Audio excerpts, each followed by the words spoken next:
Katya's human design is like, we don't do chit chat. We just get into the big talk immediately.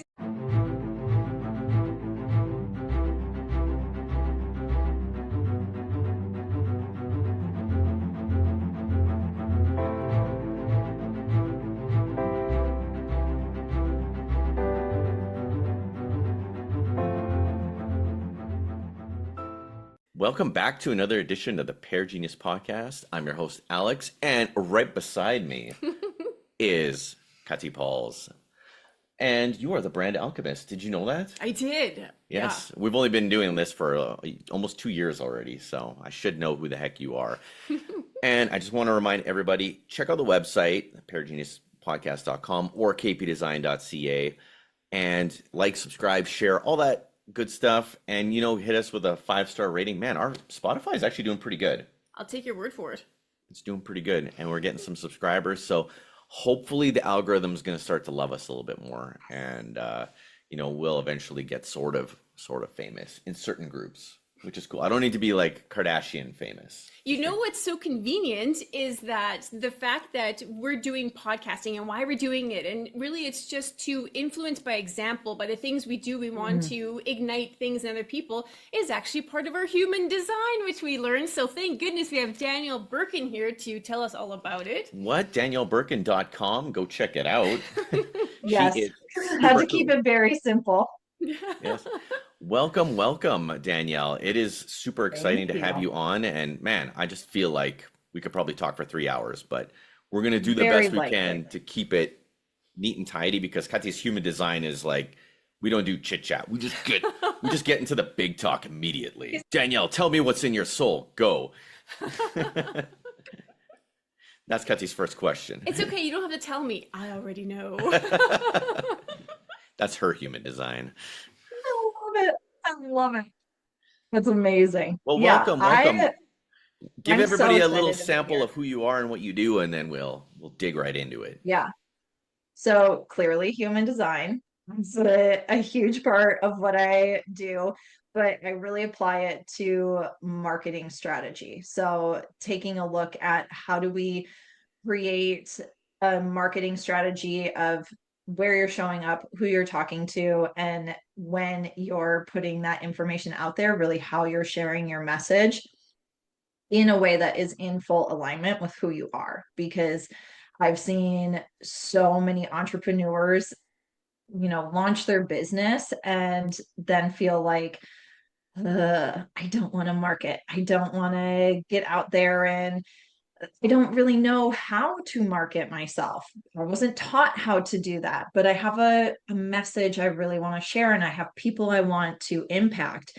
And that for me, it just felt like I love marketing. I love being able to share my message with others. And it really wasn't until I started combining my love for human design with my love for marketing that it was like, I'm in the process of rereading Big Leap, and I feel like that is my genius, is like living in my zone of genius, is combining these two really incredible components to help other entrepreneurs get their message out there and know that marketing doesn't have to be as scary as we're making it out to be.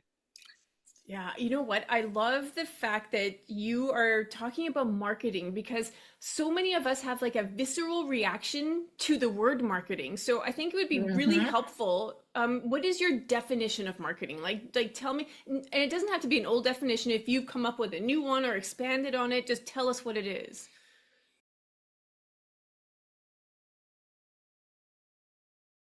Yeah. I mean, it's funny that you asked, because it wasn't until like maybe a month ago that I really defined what it meant to me when I say marketing. And to me, in the simplest terms, marketing is communicating your message. So it's knowing what your message is, and then how you are spreading it wide, and like creating that broad, almost sort of like microphone, not shouting into the void, not trying to be the loudest person out there, but really communicating your message using your voice, using your words to share what it is that you have to say. And I think so often we hear the word marketing and immediately, at least this is what I've always come across is, well, I hate social media. Like, marketing isn't just social media, but I think we've really been led to believe that this day and age here in 2025, that's what marketing, that's all it is. And I think there's just so much more to how we can communicate our message, which to me is marketing. And there are so many different avenues and ways that you can have that come forward and have it be in alignment with your design. For sure. I think that my one of my biggest things with marketing is showing up with and using your voice and being yourself and being in line with who you are. And when you network, when you podcast, when you do anything, when you go on social media, when you make an ad, all those things, when you're in resonance with who you are and your genius zone, I feel like that's peak marketing right there. Yeah, 100%. And I think it then feels easy and it feels fun. And so many of my clients are like, once we really dive into their human design and we talk through, okay, how are you communicating the message that you have? They're like, oh, wait, it gets to be this, like that felt too easy. Doesn't it have to be harder than this? I'm like, no, it gets to be really easy and it gets to have that resonance to it. And that's truly what people are feeling and connecting into when they read your content, when they see your videos, when they see your ads, when they read your emails.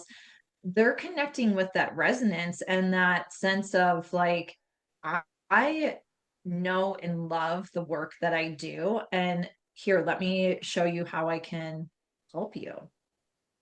Yeah, that's exactly it. And we're in a time where we are rewriting the definition of most things to do with small business and even big business. But because our circle is small business, for us, we are rewriting the definition of branding. We're rewriting, and what that all that means is that we are putting the person at the center of it all, which means that you really have to know yourself, because if your brand is an actual reflection of your soul frequency, it automatically becomes magnetic. You are not relying on algorithms anymore. You can tell Google to go screw. You don't need your SEO to be heavy lifting, because you're just automatically magnetizing the people that are drawn to that frequency and the resonance of it.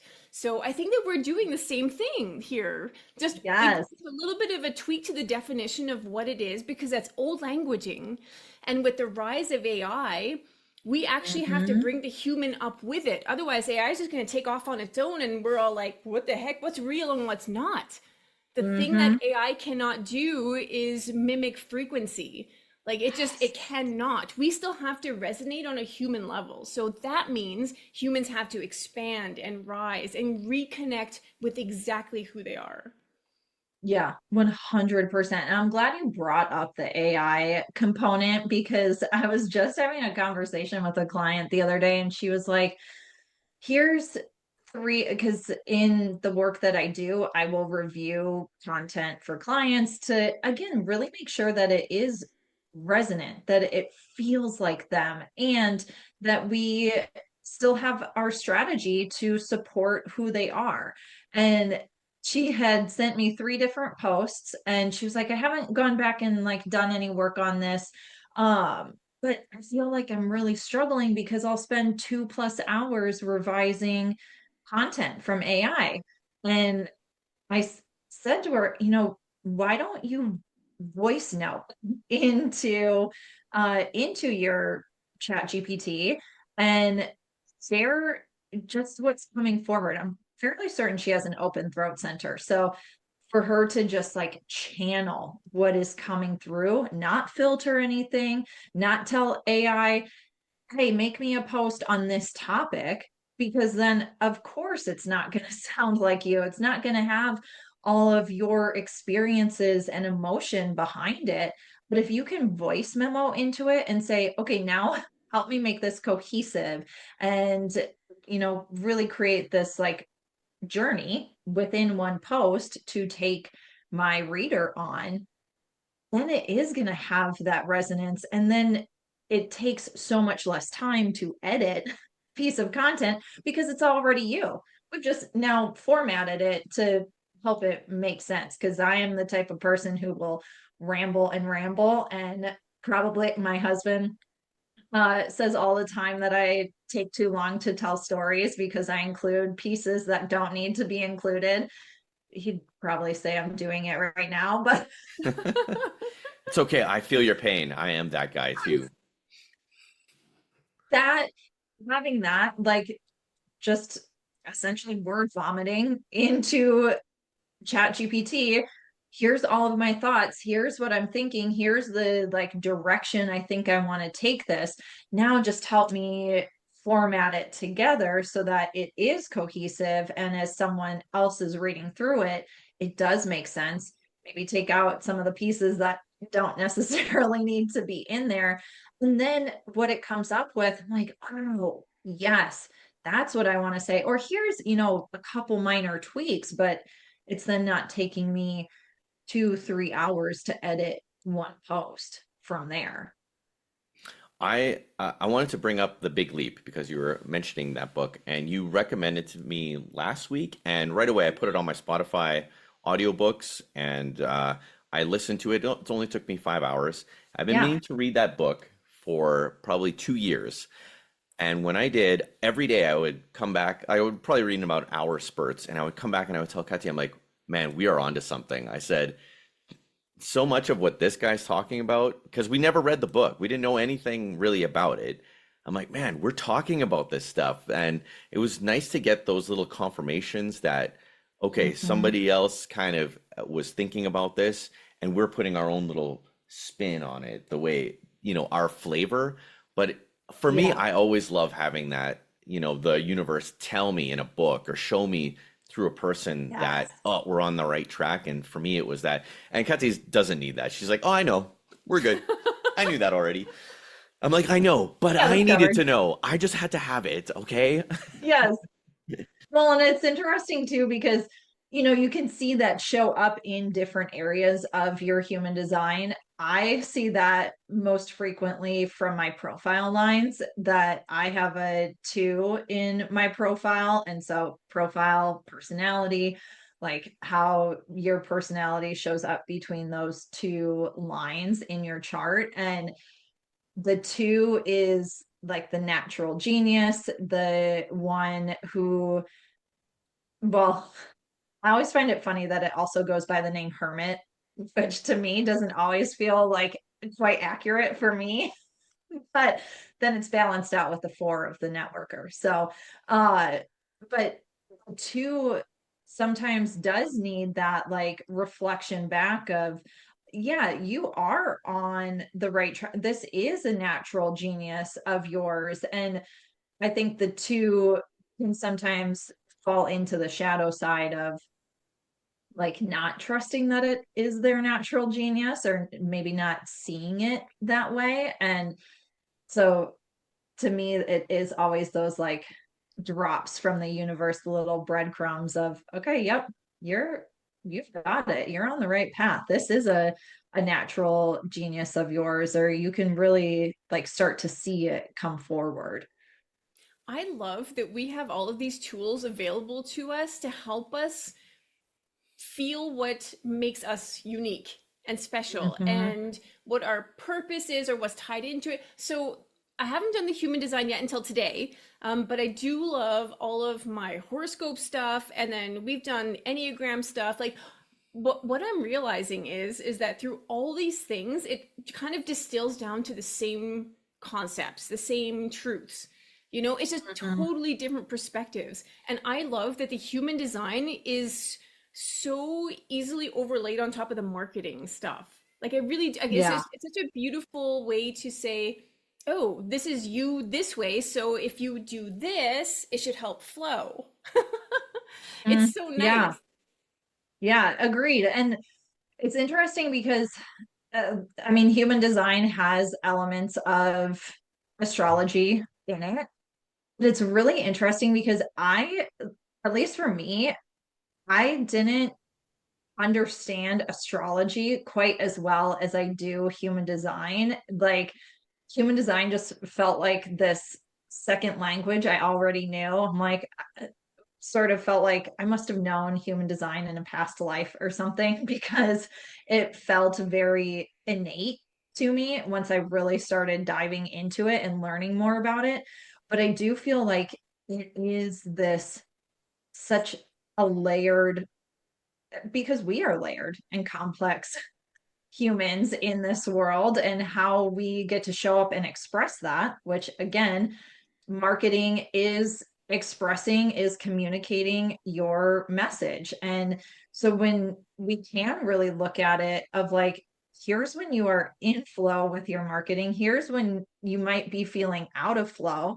I mean, one of the biggest ones I always see is for generators and manifesting generators to force themselves into batching content, because we are always in response. And so to say, because I'm a generator as well, that if I'm going to batch a month's worth of content, I feel like a piece of my soul dies every time I want to think about doing that, because a week from now, I will get a spark for a new idea. I will be in response to something else. And what I batched out for that entire month, I now want to scrap everything. And so when I really let that go for myself and said, actually, batching for me gets to look like creating content for a week.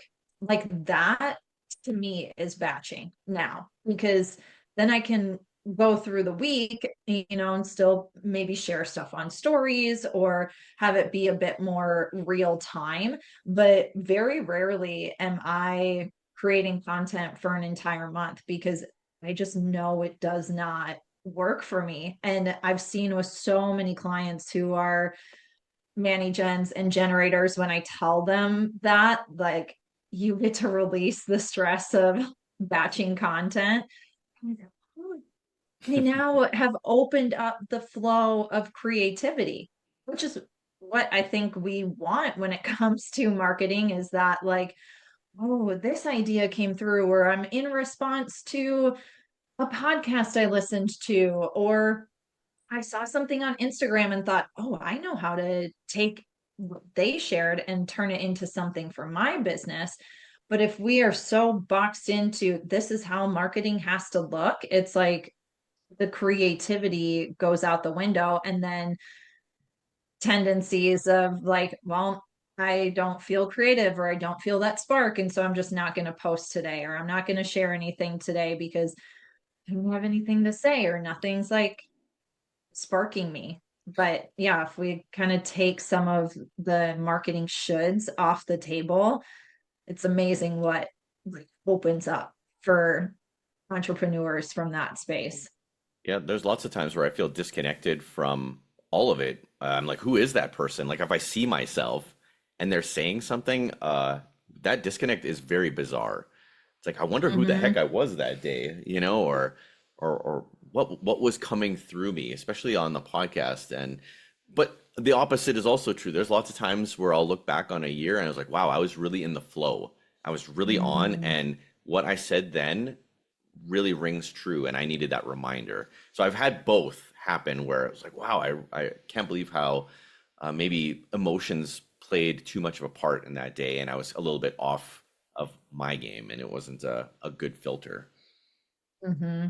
Yeah. And I think too, that's why I love video, honestly. It's like we can actually see differences in ourselves. It's like someone going on a weight loss or fitness journey, or a health and wellness journey. It doesn't necessarily have to be weight loss related, but the fact that like taking that picture or taking that video, even when you're like, I really don't want to do this, but then to see even just a couple weeks from then how much you might have shifted or changed, or maybe your skin is clearer, and like being able to watch that transformation or go back to your point of, "Hmm, I could just tell I wasn't myself," and be able to hear, and really think back to that moment in time of like, okay, what was going on? How was I feeling? What was coming up? Because now I can start to see when I'm out of alignment, and then look back on those moments where you're like, wow, I was in the flow and that felt so good. And that being the expression of your highest self. And when you are in alignment and thinking back, like, okay, what was happening? What was going on? What was I really feeling inside of myself? And repeating more of that, like that. And that's when, again, our content resonates. We naturally start to magnetize our clients to us. Content creation feels easy. Like, again, everything just gets to like flow from that space. The human brain is so powerful, and most of us forget the actual job of our brains. Like our brains, the brain doesn't actually come up with new ideas. That's inspiration. That's a totally different, that's coming from your higher self, from things you can't see. That's where inspiration begins. Your brain's job really is just to collect data. It's like, okay, so we did this already, and here's how we built that, and here's how we could probably reproduce it. The problem with that is you're cutting yourself off from inspiration. You're really boxing yourself in. So when you're talking about batching, when you actually give somebody the permission to drop the box and step out of it, now we're talking, okay, inspiration can come in. Creativity knows how to flow and move and lead, right? So it's just a matter of retraining. There was a reason why our brains took over, keeping us safe and alive and all the things, Right. but we're done with that. We're talking about evolution of humans at this point. That's why we're redefining things. That was old languaging, and saying, okay, the brain, is great as it is, has a job, let's keep it in its lane, but open up space for the other stuff. Yeah. Well, and I mean, really, that's what I've seen of human design is like human design is your permission slip to step outside of that box that you, society, your family, like all of that has kind of placed you in, okay, this is your box. This is how I think you should operate. But when we really dive into our human design and we can start to see, like, oh, that's really why I did the things that I did, or that felt so natural, but I was told it wasn't natural. And so I shifted my entire life based on that. When we can come back around to, oh, that does feel really natural for me, and release the shoulds, release the box, that's when I feel like we step into that, natural genius that really has the big leap, like your zone of genius. We step out of the zone of excellence and step into the zone of genius. And that's again when I think the flow really comes, when people are like, I just want to be in flow. I go, let's learn your human design. Let's do that. And then the flow really starts to, I mean, it's like turning on the water hose at that point, or like taking your foot off the water hose and letting the flow come through, for sure. Yeah, one of the things that Kathy's been working on right now, and we're just about ready to start showing it off, is um, basically like a five pillars approach to, learning your soul and learning who you are. So she was taking me through this, and one of the things that came through for me was that I need to trust my gut and go with my gut. That's where my real intuition is. It's not up here. Anytime it's up here, that's not my gut. That's just my brain going through what used to work in the past. And I did the human design today, and wouldn't you know it, it's where is it? I'm a manifesting generator, but like it is in my gut. That is what I'm supposed to trust. I have emotional reactions. I need to let that emotion actually pass, settle down, and then check in with myself, to check with my gut to see if that is the right thing. And I was like, cool. Okay. So that's on track. And so for me, it's that confirmation. Cool. I didn't lie to myself when we were going through it, which is, Yeah. it's just extra confirmation for me. Yes. But I love the Yeah. fact that, I actually use my intuition to know myself better. and then you have these things. And another thing that I love from the human design that me and Kathy noticed for me was The shore. the shore. I love that so much. Here's the thing, before you keep going, I'm going Okay. to jump in and say that even if you're highly evolved, super aligned, you know all the things, you can always bring in a new tool because there's a difference in perspective, and all of a sudden it's like, oh, I have heard that but never said like that, and it's like ding, it ignites you in a very new way. So go ahead with your whole shore thing, because I loved it too. I actually wanted you to expand on it because you Okay. were more excited about the shore than me, but I was like, oh yeah, that totally makes sense. I was so damn excited about it because for him to know that if he goes to the edge of something, he walks to the edge of our yard, or he's at the border between America and Canada, in the space between, he's at the edge. There's creative inspiration that can come from that by pushing him to the edge of something where he's in between two things, and it's like poof, here comes the spark. So for me it was like fantastic when you're in yoga and you're inhaling, stop in between, before you exhale, there's something there, there's a message, there's some form of creative inspiration waiting for you there. I thought that was the greatest discovery ever. Yes.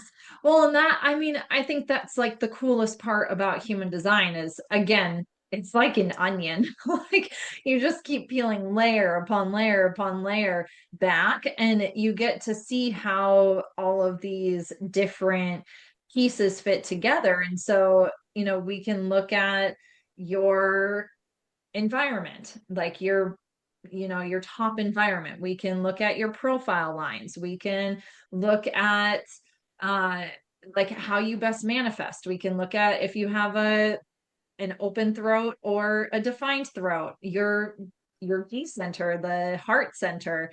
I see that a lot, especially, as we were talking branding very briefly earlier, that the G center, when it's not shaded in. So if you're a little bit newer to human design and without a visual, it's a little difficult to sometimes explain it, but the G center sits sort of like right over the heart center. And so when you see it on the torso of human design and you see all the, triangles and squares that encompass the torso, it sits basically like right here. It's right below the throat center. And if it's undefined, not shaded in or open, kind of two terms, they really are the type of people who get to be chameleons. Like they don't have one life path. It actually is sometimes really difficult for an open G center to tell you what it is that they do. Or if you're like, tell me about yourself, tell me what you do, tell me, about your business. They don't have a consistent elevator pitch. And so a lot of the time in the work that I do with clients, if they do have that open G center, it's like releasing some of that conditioning of you have to have an elevator pitch and you have to say it the same way every single time, and you have to get all of these little pieces into it. But for them, it's really about being in the environment and being in response to, like, what is it that that group needs to hear or experience from you. And so again, it's a lot of, I think, opportunity to decondition ourselves and really come back to, oh, that's why it's always felt so hard for me to give an elevator pitch. And rather than it feeling like something is wrong with you, it's actually your strength. And when we lean into that even more, that's what makes us more magnetic. And then it's like this beautiful circle. So yeah, with the branding piece of it, I think sometimes it is important to look at like all of these different pieces of your chart, because it can really help explain, even for the person on the other side. Like if you hire someone who does branding or soul-based branding, that they can understand you from a soul level and support you in that best way possible to create, the best branding for you as well. Right? Because what I'm doing is soul branding, which means I'm not just creating your logo typography, that kind of thing. I have to say, okay, your soul is this color. Your frequency is maybe this note, or the smell of your soul is going to be more earthy. So let's create a smell for your brand. Like, I'm looking at all of the sensory points because that helps define the feeling of who you are and what you offer. And I think that, like, the elevator pitch thing, that's so old languaging. Like, it's just like, oh my God, I can't even with an elevator pitch. But if you're in my energy, if you're in my presence, you're already feeling my frequency. Like, you understand that there is this mystery and magic. And that's how the whole brand alchemist came out for me, because it's like, okay, I'm done trying to tell people I'm some kind of a branding expert. There's magic here, right? Like, this is something that goes so much deeper. So I love that you brought up the elevator pitch, because yeah, we're done with that. We're done with, like, all of the traditions of marketing. Like, we get to do it differently now. And when you said a smell of your brand, I'm like, oh, I need a smell for my brand, because smell is my strongest sense in human design. And so it is that sense of like, well, what does success, what does satisfaction smell like to me? And I feel like that would then be the part of my brand, is like, ooh, what does having a successful business, successful life, like, what does that smell like to me? For those of you who have smell as your strongest sense, if you go into like a department store or something, you're like, oh my God, this is awful. Like, I can't be in here. I'm so overwhelmed right now. That's okay. So I'm not crazy. Like, when I want to run out absolutely throwing up, I'm not crazy. Okay, You've actually always been very sensitive to smell. Like, I never used to wear perfume because he would just have a reaction to it, until I found the smell of my soul. It sounds so crazy to say it, but when I was like, I like really went inwards. I'm like, what does my soul smell like? As soon as I found out that smell, he was just like, oh my God, I can smell you coming. It smells so good. Like, yes. Oh, I love that. That is amazing. Yeah, I just bought a diffuser, and I was so bummed that the box was sealed, so I couldn't actually smell the smell from the diffuser, but I loved the look of the diffuser. So I thought, well, even if I hate the smell of it, at least I have the base and I'll fill it with something I love. And sure enough, the smell to me was awful. And then somehow it got on our kitchen counter. My husband didn't realize it was an oil diffuser, and he was gonna rinse it out and give it to our son to use as a bath toy. I'm like, no, that's oil in there. You should probably throw that away. And it smells really bad too. He had it on his fingers, and then it got on the countertop, and I could smell it all day long. I'm like, I can't be in the house right now. We need to open the window. Something has to happen. Burn it down. Burn the house down. Burn the house down. I can't handle the smell. We need a new house. Kathy asked me about what my soul smelled like. And honest to God, I like teleported back to when I was like 3 or 4 years old. And it's gonna sound funny, but I love the smell of the soap Irish Spring. I love that. But not just that. Like, I love that. I love lime. And is there something else that there was an earthy smell of some kind. Yeah, it's like I told her, I said, like very green. Yeah, I said I can't really explain it, but it's like lime, Irish Spring, and like mint or something kind of put together. Yeah. And anyway, we're gonna figure it out. I'm gonna make that smell, and then well, now I need one. I think mine is cookies. That's my soul. That's my soul smell, is cookies. Nice. That's amazing. So you have a permission slip to go to Crumble whenever you want. Yes. Yes, exactly. My skin wouldn't enjoy that, but yeah, if I could just actually, Dove has, like, they partnered with Crumble. This is like way off topic.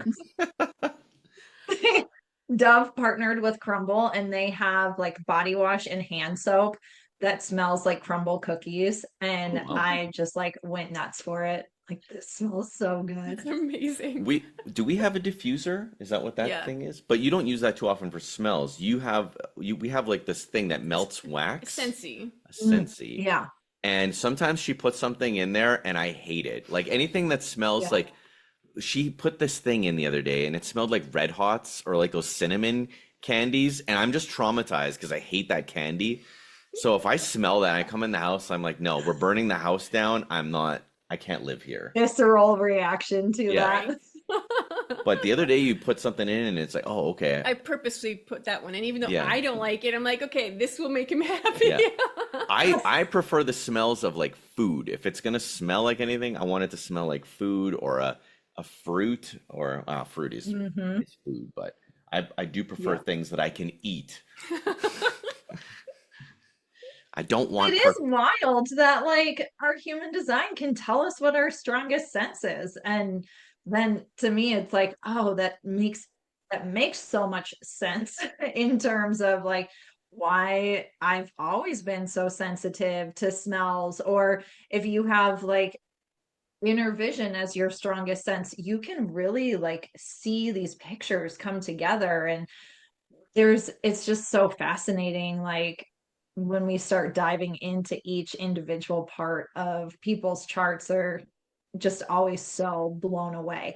And I will say too, so I mean, I don't think you likely have that many listeners who are like not into the woo or not into like these kinds of discussions. But like my husband, love him, and this is not really his thing. So sometimes for me to talk through some of this information with someone I love, it can be a little difficult sometimes. And so I was talking to my dad, who is an engineer, like I've done his human design, like some components of it, but not his full chart. And very engineer, very like, this is how it is. And uh we did some stuff in his chart and he was like, wow, I'm so surprised by how accurate this is. And it really, I think because it does combine so many like ancient systems in it, that we can look at so many different pieces and parts and aspects of your chart to be like, oh yeah, that's why you're feeling a certain way, or that's why this is likely coming up for you. Or I actually had a client a couple weeks ago who texted me and she's like, can we get on a call and go over part of my human design? Because I've been doing these workshops, and as soon as I get to transitioning from like being in the energy of sharing the information and sharing what I love and creating impact, as soon as I have to switch over into really the traditional, like, and now we're going to talk about the program that I have. Right. She's like, something just feels so off about that. And I've tried multiple times, because again, I think that's what a lot of entrepreneurs have been taught, is like, you do a webinar and then you transition into sales, and like, these are what your slides are supposed to look like, and this is how you talk about your offer. Well, we looked at her chart and I said, well, it's no wonder that feels awful.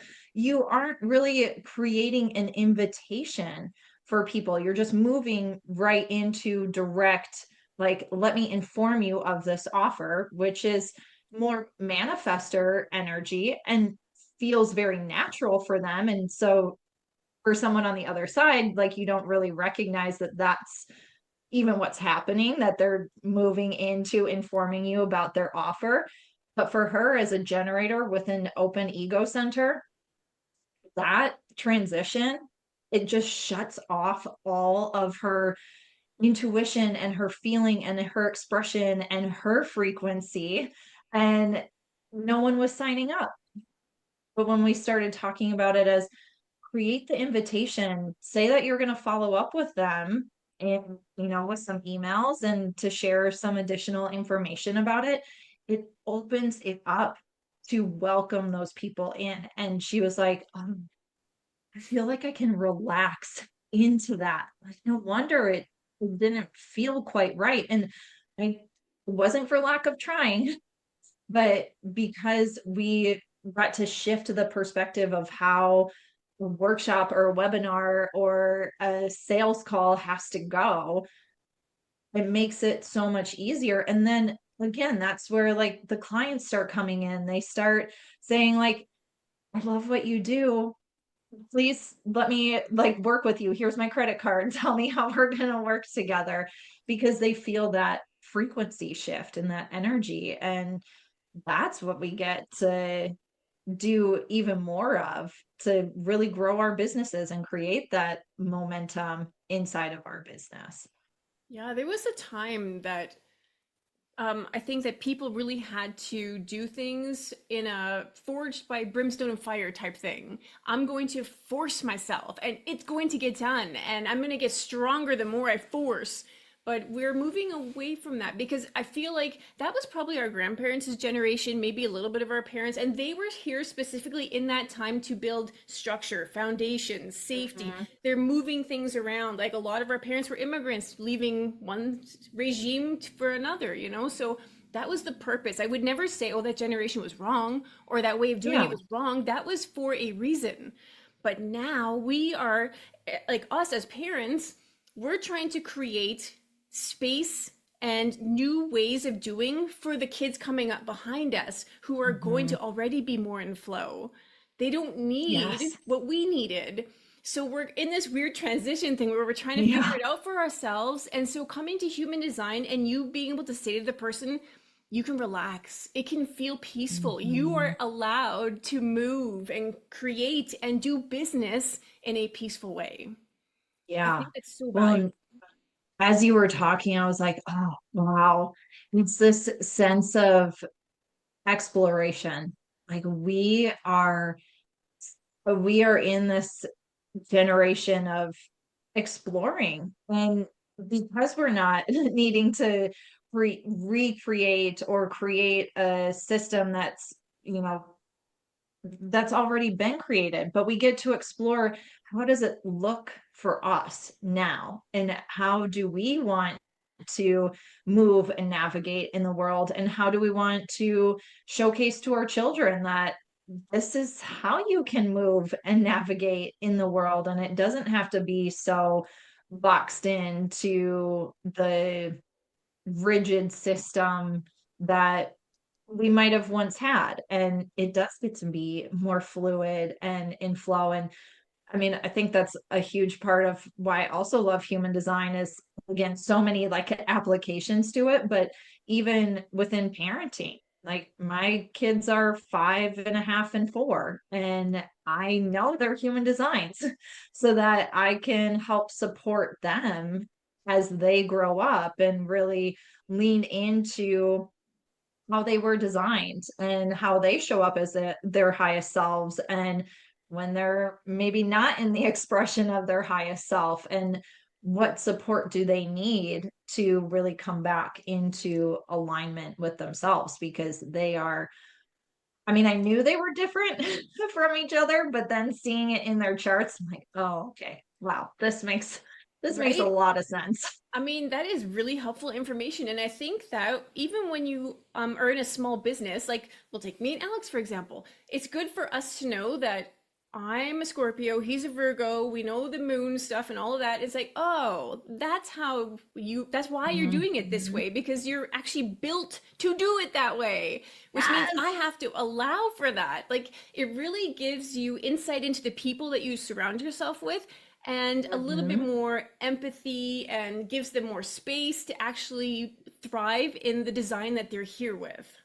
Yes. Oh, 100%. Because I've seen that before too with clients who are like, okay, I want to focus on my business. And then, something from life starts showing up, because I don't think we can detangle the two, especially for so many of us who are our businesses are an expression of who we are. So to try and say, like, this is business me and this is home me, like, that's just never going to work. But a lot of the conversations we end up having are around their relationships as well. And so it's so cool when we can see our partner and understand their human designs, because it does then, I think, release a lot of the like anger or resentment or frustration we might be feeling towards them for not unloading the dishwasher or laying down on the couch because they came home and they need to recharge their own battery. But you might be a generator and like ready to go, go, go. And let's go, let's do it. You're a generator. And they're a projector. Oh man, God forbid I lay on the couch for a second. Holy smokes, that is like the ultimate punishment coming my way. I just know to get up automatically and just start walking around if she sees me. It's a self-defense mechanism at this point. Oh Lord. She laughs because it's true. I laugh because it's true. It's true. But, I mean, you're also a generator, so. Yeah. Are you having fun getting fat on the couch? No. No. I'll just start pumping iron right there. I'm like, yeah, no, gotta stay busy. Gotta keep it moving. I'm a manifesting generator, but I think that's very different from what a generator is, right? Must be. Energizer bunny. Yeah. And so both are like, you are different from each other. A generator and a manifesting generator. So manifesting generator is made up of manifestor and generator, but they lead with their generator. So you still have that energizer bunny, your sacral, that one that sits like basically right below the G center is lit up, and only manifesting generators and generators have a defined sacral. Projectors, reflectors, and manifestors do not. So they are definitely the types that like they need that rest. They work in different spurts. But manifesting generators are more consistent in their energy. But manifesting generators love to do like all sorts of things, sort of have their hands in lots of different pots essentially, and like might get bored by, I only do the podcast. Like that's just not going to work for a manifesting generator. And they really work in the power of 3. So having like 3 kind of key focus areas are really important for them to keep them stimulated. I always look at manifesting generators as those like multi-passionate people. Like they have passions for so many different things, and they might look wildly different. I had a client who was a manifesting generator, and she had a career as a lawyer for I think like maybe 10 years or so, and she got burnt out on it. She ended up becoming a running coach, like a really successful running coach. And people are like, wait a second, like lawyer to running coach, like how did that happen? But that's me. That's I think some of the deconditioning for manifesting generators is you get to explore all of these different areas. Lead with your intuition, lead with your gut, lead with your sacral of what's lighting me up. What do I want to follow today? What's the thing that I want to focus on? And the big thing for both types is, this is the mantra that like even I repeat to myself as a generator all the time, is just because I can doesn't mean I should. Right. And it's really like, it's super important for generators, manifesting generators, to be doing things that bring them joy. So they're really great doers. They are energizer bunnies, but they can get burnt out if they're consistently doing something that is not lighting them up. That's like essentially draining their sacral energy. And so I always encourage both of those types to do the things that are really exciting you, and then the things that aren't, which, you know, there are things where I'm like, I've got to do this thing. It's not necessarily exciting for me. So either one, how can I delegate it? And if I can't delegate it, how can I make it fun for myself so that it does bring some of that energy back to it? Because that's going to be the quickest path to burnout for both types, is if they're doing things just because they can, but it doesn't mean they should. Yeah, I was going to say that this information is so valuable to me because I've talked to supervisors, I've talked to bosses, I've talked to coaches, different people. And when I tell them about the different things that I'm interested in or that I love to do, they're like, "Oh, well, that's a distraction," or "That's a, you're not following your passion or what you should be doing." It's like, I don't know how to explain this, but if I was wiring houses every single day of my life, I'd probably shoot myself in the head. I don't care how much you pay me. But if I got to do a little bit of fixing or wiring or being creative and being an inventor when I want to be, and then working on our business when Yes. for certain periods of time, and then working on the podcast for certain periods. If I get to do these things that really light me up, but not constantly doing them 9 to 5 in a cubicle Yeah. every day and pretend that this is the only thing I'm good at, right? Doesn't that like nail me 1,000%? I mean, you've been calling yourself the generalist because you didn't have any other definition forever. You will meet somebody and say, I'm a generalist. I know lots about lots of things. I'm really good at a lot of things, and a lot of things light me up. And I used to think that was a Yeah. bad thing. It's like, where's my genius? My genius is being awesome at so many things. It is. It really is. Oh, man. That is it. Like, I think when people can start to understand their human design, and when you can start to understand other people's human designs, like I do a weekly Instagram live, and the most recent one I was doing was talking about each type. And there can be a tendency to be like, okay, well, I got the information on my type, and now I'm gonna peace out. And I encourage people to stay and listen to all of the types, all of the information, because especially a lot of the clients that I work with are solo entrepreneurs who are typically in the coaching space of some format, and they are working with other people. And so the more you can understand each type and how they show up and what's going to be really supportive to them, it feels less of like, I don't understand you, and more of, oh, how can we really come together to understand each other? And now, me as your coach, I can really support you in the best way possible.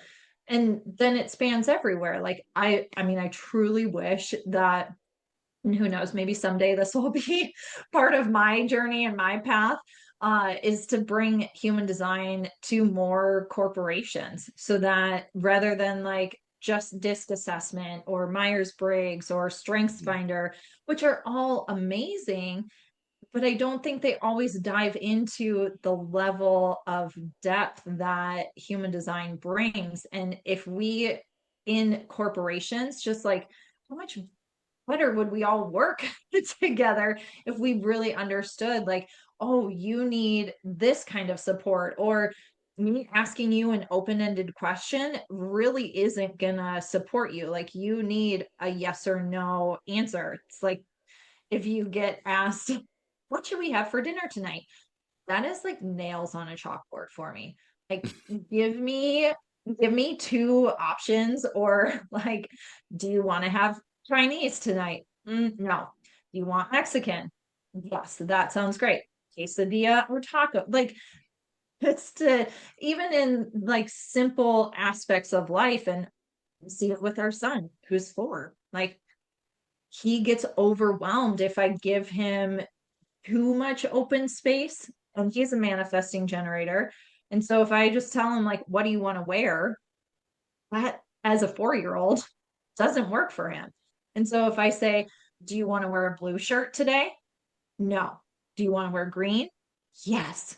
And so it takes them down this pathway that makes it so much easier for them to make decisions. And so again, if we start applying it to corporations and how employees work together, and we start applying it to how entrepreneurs work with their clients, like, I just think the world would be so much better off if we could understand each other from that aspect. Right? I think that, to your point about staying and listening to all of the descriptions and knowing everything, if we distill this right down in terms of the human experience, It is so important to know because I'm not just a Scorpio. I have all of the zodiacs in me. Within my Right. makeup is all of it because, yes, I'm having an individual experience. However, the bigger picture is that I'm part of a collective, that I'm part of collective intelligence, collective being, right? Like it's not just me. So the more I understand and make space for all of the information, the better the reaction is that I have. I can stop labeling them as negative. It's like this Yeah. person is mirroring something back to me. I'm having a reaction. Oh, thank you for that. It's not you. I don't hate you as a person. There's something here that is resistance, which means I'm just looking for something. Mm-hmm. Well, Exactly. that's very profound. Indeed. Wow. But that's the job of Indeed. the alchemist. Distill it, back up. Whoa, right? Like Yeah. make space for everything. The other thing I was going to quickly say was that there's so much disease and cancer and all these illnesses right now where it gets to a point where, I mean, we're going to be 50 in 3 years. And it's like, you know what? Is cancer in my future because that's the trend, right? People are getting cancer and dying and having these diseases. I'm like, but is that just an indication that old systems are not working? And that if we're moving into more of this flow, there's no dis-ease in my body. So, right, the outcome is different. When we have all of these things, where we have these rampant diseases and cancers and all these things, that's just the universe's way of saying the old system has to die off because your bodies cannot handle it. Like the evolution of the human body needs something different. Mm-hmm. Well, and exactly what you said. Disease is dis-ease in the body.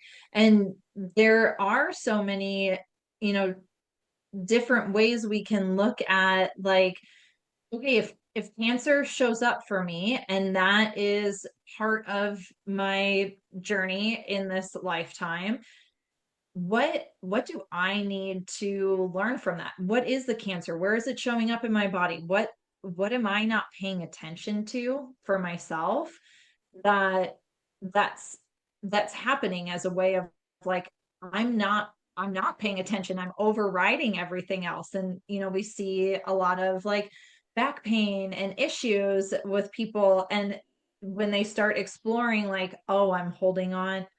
Actually, one of the biggest ones that's like top of mind for me right now is gallbladder. And like gallbladder is in relation to anger and resentment. And so if we can start to explore like, oh, why is my gallbladder flaring up? Because the body is giving you these signals of things you're not, necessarily paying attention to. And so now it's an inflamed gallbladder and might need to be taken out. It's like, well, wait, where's the anger and resentment in my life? What have I been holding on to? Can I release that? And that's when you hear about those like miracle, uh, you know, what's the word I'm looking for? Like recoveries, Like, healing. yes, yeah, like miracle recoveries where people are like, "Yeah, I shifted this and I changed this." And a lot of the times it's looking more at that like spiritual aspect of it. The other day I was like, why is my scalp so dry up here? And sometimes there is like, okay, probably too much dry shampoo.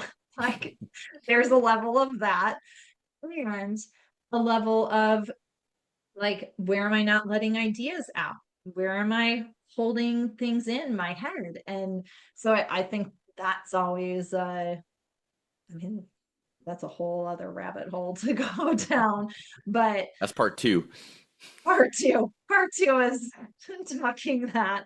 But it really, to me, it's fascinating when we start looking at like, oh, if I release what I've been holding on to, how much my body then shifts and reacts and things feel more in alignment. And because I'm not in this dis-ease space in my life. Right? It's fascinating and it's empowering. Basically, you're Mm-hmm.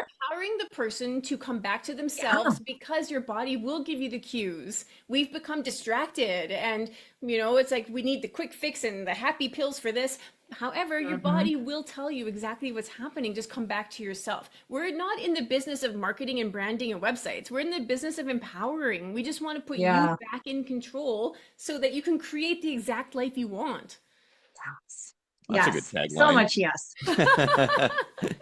Done. That's Oh, my man. tattoo on my chest. Seriously, we could talk forever. We have to kind of wrap this up. Do you have a question for her? I do. I want to know about Danielle's experience with human design. If there was a blind spot that you didn't know existed, and then the human design brought it, shone the light on it, and now it's like, wow, this is an amazing thing that I didn't know about myself. Yeah. So like me personally, Yeah, you are you personally. asking? Yeah. Yeah. I mean, I think for me, it was like the growth of my business. When I really, especially looking at my profile lines, like that's a place that I look pretty heavily with clients as well as, okay, what are your profile lines? What is your personality? Like, how are you showing up?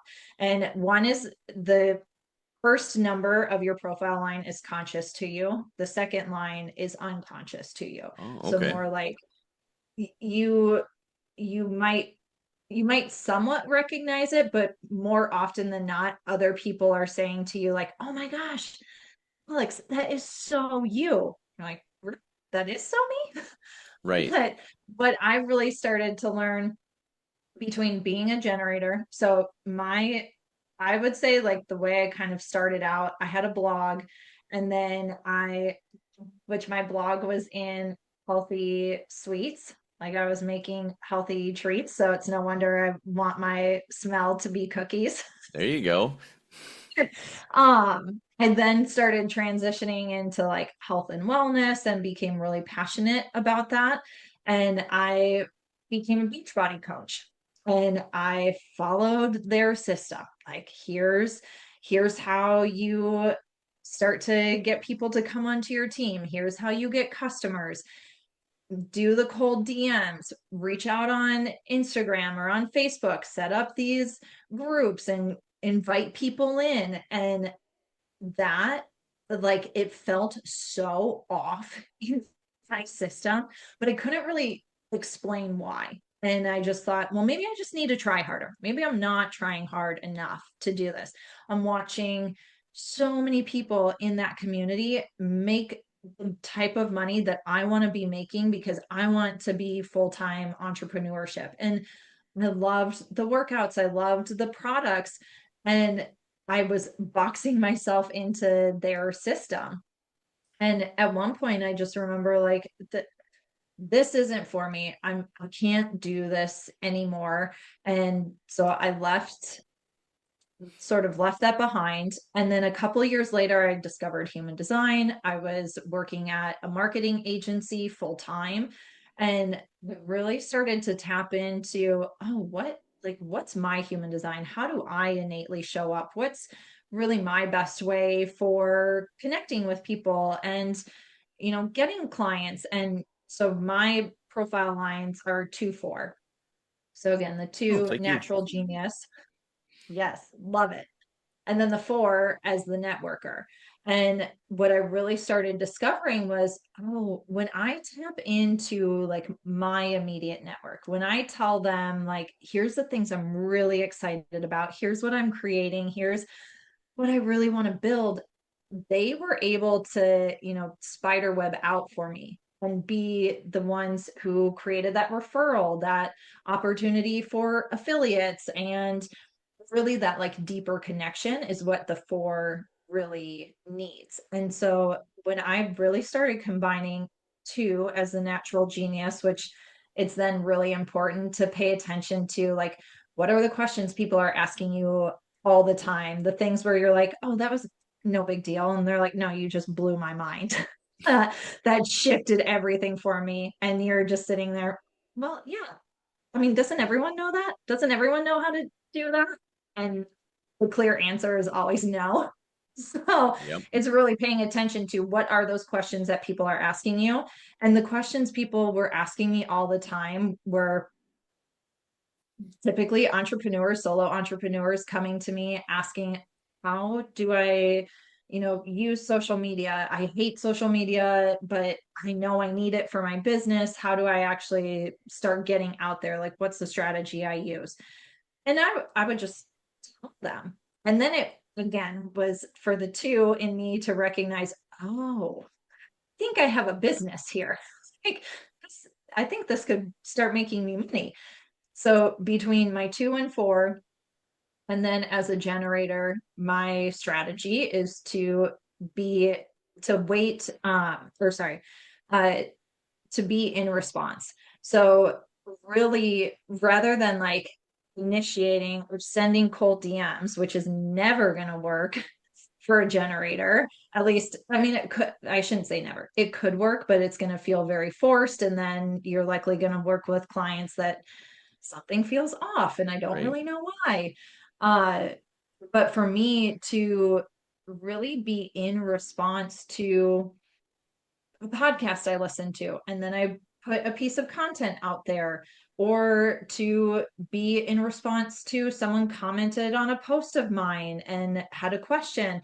Oh, let me just like start a conversation with you and get to know you, really leaning into the 4. Then business just really naturally started to take off from there. And to me, it was like, really, you look at it, I started this like marketing business in June of 23 while I was still working full time. By September of 23, I left my full-time job, so just a couple of months. And then my first full year in business, I made more than 6 figures. And that to me was like, okay, this works. This is, and I also say to people, like, I did a lot of other stuff for a long time. Like, it wasn't an overnight success, but I think when we can really hone in on our human design and see when we are in that frequency, when we are in that flow, things do actually move very quickly. I've seen it happen with so many of my own clients who come into the program. We get started, we dive into their human design, and within 60 days, their whole business has changed and they're really taking off. And so that's the cool part to me, is coming back into alignment with who you are and then sharing your message from that place. Yeah, I love it. The brilliance of who you are too is that you actually went through it. People are not just buying a program, they're buying your journey. The fact that you went through it and this tool overlaid the way that you did was really successful. You know? So your story is so important. Yeah, which I feel like that's how we connect with each other. Right? It's like we connect through story, and then parts of our story resonate with people, and then it's, oh wait, I need to connect you to this person because that's part of their story too, and I think you'd really get along. Like, it's really how we grow and come together as a community, as a collective, as individuals having a collective experience. Yep. Yeah. And that's the algorithm. That's how you screw Google. Screw them. We don't need those guys. I just wanted to thank you, Danielle, for spending time with us. It was awesome. I mean, there were some seriously mind-blowing moments that I'm really excited to actually go back and listen to this episode again.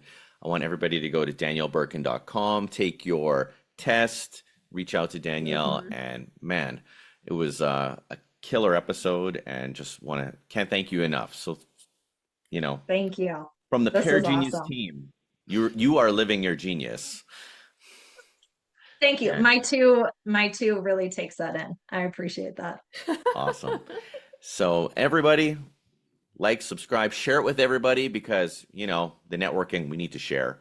And that's how we screw Google. Yeah, that's how we screw Google. Let's screw Google together. That's our new tagline. Let's screw Google together. There you go. Yeah. We're going to see you guys on the next episode, and take care, everybody. Keep living your genius.